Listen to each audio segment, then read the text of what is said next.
Hello, SGDQ. I hope you're having a fantastic Friday. We are sat ready to go for SGDQ, the second to last day of the event. It has flown by. Oh my gosh, it's flown by so fast. Yeah. Oh my gosh. Yeah. Well, thank you so much for joining us on the set for the Friday version of the Rundown. I am Bobby Berm. I am joined by Melo Acevedo and Spike Vegeta. How are you both doing? How are you feeling going into our second last day of the event? Feeling great. Yeah, we had a nice late night last night, staying up, watching up runs together. It was awesome. It's so fun being able to just sit on the couch for like just a block of runs and just hang out with people, enjoy the vibe of the stream room. It's so great. Yeah. It's so good. Well, we wanted to do a couple highlights for you of everything that was happening, all the action yesterday. Yesterday was obviously jam-packed. There was so much going on, and we have so much upcoming that we wanted to talk about as well. I wanted to kick it off. I wanted to talk about that Elden Ring run. It was a 3-hour run last night. All bosses by the GOATs. We got Aggie, we got Josh, we got Chris, we got Mitch.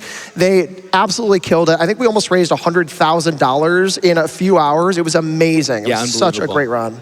Yeah, it was definitely integral for pushing us towards the big number that we hit early this morning. They got all the different incentives met, and they really put on a master class of being really good at killing all 207 bosses. And they satisfied the fact that we donated to see that Deathlink incentive. Yes. We got to see a ton of hilarious. A ton of hilarious. I saw them quit out as they were falling into a pit once or twice. I'm like, what's going on there? Yeah. But there was a lot of honor. There was a time when Mitch was supposed to die, but he was paused out of the menu, and he was like, I'm going to go ahead and just teleport back to where I should have been. Oh my gosh. Well, what else from yesterday did you want to highlight? Anything that you were like, oh, I have to talk about this? Yeah, well, I mean, like I said, I was up super late, so I was able to watch Sega Dream Puyo Puyo, which is awesome, by Peas. Shout out Peas, and if you love Puyo Puyo out there. So impressive, too. Puyo Puyo, I love Puyo Puyo Tetris. I'll talk about Tetris later. Oh, yeah. But Puyo Puyo is the one that I'm much worse at, so it's awesome to see somebody so skilled at the game. It was fantastic. Spike, what about you? I got to talk about, I guess all of our runs are going to end up being in a row, but I really loved the Metroid Dread run after we watched Elden Ring. Hobbit just did a wonderful job of it. I really think that's one of the coolest Metroid games ever, period, and that says a lot in a series of just amazing speed games. All the movements super cool. They were using tons of glitches everywhere to get skew, so I guess it wasn't screw attack, it was skew attack. I don't know. We were making lame jokes up in the room the whole time, and it's just an easy one to watch and appreciate. Very cool run. Yeah. It was a very awesome run, and our side note, on site all week, our photography team has been going wild, taking so many photos. I have so many to show off from yesterday, so many awesome moments. If we can get some photos pulled up. Yeah, shout out the photography team. Yes. The GDQ photo absolutely. album. Hey. Obviously, we just wrapped up that Zelda run of Wind Waker. So fun. There were so many cosplays in the audience. Obviously, one on the couch as well, but it was so fun. The room was absolutely full and electric. It was awesome. Also, last night, we hit $1 million for MSF. JD Puppy was ready to go, hitting that $1 million. It was so great, and I just can't believe hitting $1 million is such a huge milestone in this event already. Yeah, it's truly magical, and it does normally happen around that day. So we kind of know, like, okay, is this on pace? Are we going to hit it? Right. And we did. We were able to expect it. Absolutely. And then on site as well. Speaking of which, of all of our on site activities, we have our vendors that shuffle out on that Wednesday. We have that transitional time, and Thursday into the rest of the week, we have brand new vendors out in the lobby of the hotel. So please go check them out. They have awesome stuff. I've been finding myself walking around this entire event just being like, I need this, I need this, I need this. I am a customer. I got a brand new bag and a new tiny little cute water bottle that I'm such a fan of. And I'm showing off constantly around the event already. I wish I should have brought it onto the segment with maybe tomorrow. Maybe tomorrow. Bring it then, exactly. Yeah. And also our board game, I learned Mahjong yesterday. Oh, we both learned Mahjong together. Yeah, okay, so Mahjong. Listen, I'm not going to be insulting to any other board games, but they're all off the table, no pun intended. I like this full Mahjong now. Oh my gosh. I'm thinking in nothing but Mahjong memes, and it's all I want to do. And there's been so many people playing Magic all week as well. It has been so awesome seeing all the different decks and all the people coming together just doing pickup games. And we have official tournaments happening on site as well. So it has been great to see. And also our selection of pinball showcases in the actual arcade have been absolutely phenomenal this event. Maybe one of our best ever. It has been so cool to see it just stacked throughout the entire week. I've walked down there 3 times now. Every time, all of the pinball machines are all taken up. Yeah, it's awesome. True. Oh, we got to talk about this. Yeah, we want to talk about the it? cosplay contest yesterday. The cosplay contest was so. Shout out to everybody that put together a cosplay, Yeah, that they did participated, really good. that went, that voted. This was so fantastic. This is our friend Amaya who won the cosplay contest yesterday. As Kiara. As Kiara, as Kiara's VTuber model, which is fantastic.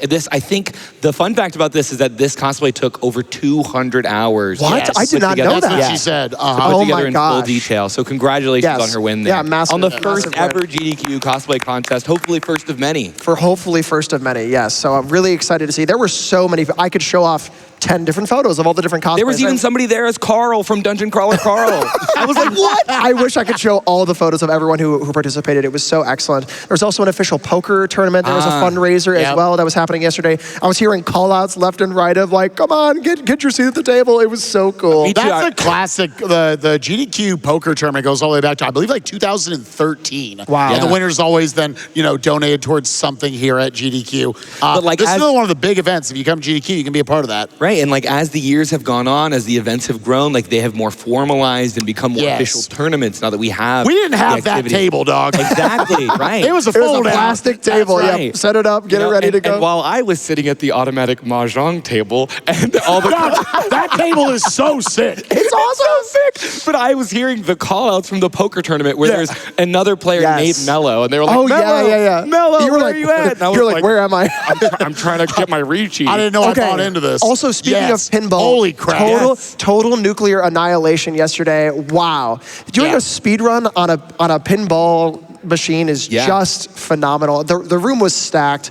The room was just electric. It was so fun. There was literally like, I don't even know, I can't even perceive how you would go about like learning a run like this. And the actual technical precision that you need to hit everything in the ways that you have to do it is so beyond my comprehension. Let's be real. Pinball machines are part of arcades. They have arcade difficulty. They don't want you to be able to rack up these kinds of high scores. Being at all consistent, I love the energy in the crowd right there. Being at all consistent enough to be able to replicate that over and over and over again, effectively beating the pinball machine. Right. It was a speed run for anyone who watched it yesterday. It was very, very cool. We had a couple other run highlights from last night as well. Just a couple quick runs just to go. We could shuffle through them pretty quickly. We had a photo from Tower Bolt that was this morning earlier. It is such a cool full circle moment with this game. This game was on demo at a previous GDQ. Really? And that was the leaderboard at a previous GDQ when it was in the dev alley. And so they brought it to the run when it got accepted into the event. That is so cool. That just speaks to everyone at home. If you're a game dev, please submit your games to GDQ because really you could make it on the big stage. And also the dev alley has just been stacked all week. And also we had the Elden Ring boys up on stage for an interview last night. Their run was fantastic. What an amazing set of photos. So thank you so much. Their run was fantastic. Yeah, PB it was great. That. Yeah, it was awesome. Well, we have been talking a lot about photos, but we have so many prizes to go through. We have a couple really important prizes to talk about today as well. So, Bobby, what do we got for the daily prize? Everybody, the prize zone is finna be popping for the next couple of days, and I want to show off this one incredible day prize, but I also want to give you a rundown on the sort of extra GDQ that you can help us unlock through your donation to Games Done Quick in support of Doctors Without Borders, because we do have the bonus set seed Nain Inth run from Hades Balatro run that still needs to be unlocked. We are about a quarter of the way there, and in order to unlock 2 birds with 1 stone, we also have a Resident Evil Requiem upgrade to Insanity difficulty milestone incentive that we're 85% of the way of getting there. And it wouldn't be a GDQ without Bobby talking about a Captain Ezekiel incentive. So the Resident Evil Requiem incentive will be amazing. The difficulty, the intensity, the aggression of enemies will be amped up to 100. The routing, the safeties that we have to take are incredibly precise, and I know Captain Ezekiel will give you the utmost in his performance for that. And to kind of stoke the flames on this, our daily prize is also pretty Resident Evil centric, brought to us by Sky Berkson Miniatures. This is such an amazing piece. This is the Resident Evil 4 Village Fight paper diorama. Everything is so incredibly detailed in here with miniature LEDs, various paper materials like even toilet paper, sketchbook paper, Bristol paper. We have fine tea grounds, fine turf in here, and it results in this. Sky Bergson has submitted many paper dioramas for us before, but nothing, absolutely nothing like this. Like this is absolutely incredible. You can see so much detail in like the ganados, the underground section in the back there, and also again LEDs lit everywhere for that explosive action that you know Resident Evil 4 for. But again, a $100 donation will get you into the running for this daily prize. This will be on offer until the end of Saturday morning's Castlevania run. So you got plenty of time, but you don't have plenty of time to get those donations in to hit those incentives and that milestone goal. GDQ.GG/donate. Be sure to tie your incentives or to your donation amount, and make sure to be in the running for, again, this grand daily prize. Again, we're going to be kicking it back on up to Bobby, give you more of the rundown. Well, thank you, Bobby. Those miniatures are just, I love Sky Bergson miniatures. Yeah. They're so good. Speaking of Resident Evil, we have a couple clips we want to go through quickly for today. Coming up, it's an all Resident Evil day, baby. We got RE3 Nemesis on a guitar controller, folks. I don't know, this is the bonus game for today. I mean, first off, with Resident Evil, obviously the controls are more like perception based. So when you're turning, obviously, like you need to be as if you are the character, right? And doing that on a guitar, what? Yeah, there's so much camera work in this game. It is so, I'm so excited for this. This is our bonus game later today, so be on the lookout for that. Really excited. Crazy Gaming Day is going to be doing this on a guitar controller. Really stoked.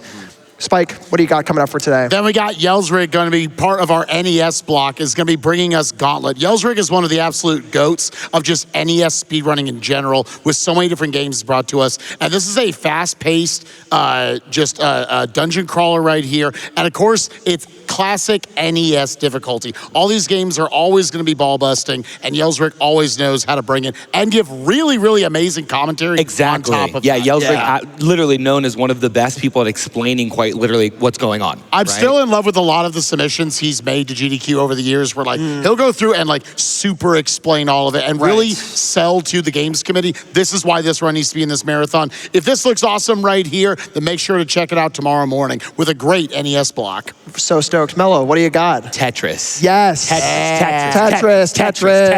Listen, Tetris, I think we have a couple pictures from the tournament that's been happening here on site this week. So Tetris is happening in just a few hours today. I think it's about 5 p.m. local. It's the finals of the tournament. So this is a tournament that we have had on site over the last few days. 48 people boiled down to 4. There were 4 in the qualifiers. Wow. A top 8's going through right now. They're literally finishing this out right now. And these are literally some of the best Tetris players in the world. I'm so like, these are people who can roll. These are people who are constantly playing through and past the kill screen. Stuff that was not possible 5-10 years ago. Yep. Like, it was revolutionary just a few years ago to be able to do that, to be able to have those roll strategies. For sure. But at this point, like, players are consistently breaking 1 million points in these qualifying matches, something that you should be like endlessly proud of if you could ever do even once. And to do it in a live format like this, being with pressure and trying to get on the stage is so impressive. Yeah, I think this is one of the most like under the radar. You have to be in this room to watch this. For all like the Mario Maker stuff we're doing, Elden Ring from last night, all the big Zeldas, everything we do. Tetris, watching truly top level Tetris players go against each other, my brain is going to melt tonight. It's the perfect connection of being on site and feeling connected to the mainstream room and the stage and the impact for the charity. So you are not going to want to miss this. Mello summarized it amazingly. It's quite literally like my most anticipated thing at a GQ in a long time. Very fair. This is going to be remarkable. You heard it here, folks. Mello's most anticipated game in a long time. Long time. I'm very excited. Long time. All right, last thing, one more thing. If you could give me one more thing that you're excited for today, just in a sentence or two, what would it be? Spike, do you have 1 or 2 other things that you're just like, you all at home have to watch this? What do you got? I have to shout this out because I think this is the first time we've ever tried to do something like this, a Saturday morning cartoon. Yeah, that's good. Yes. We're all going to get to have nostalgia dripping out of our brains tomorrow. That was a weird sentence, but we're going to have stuff.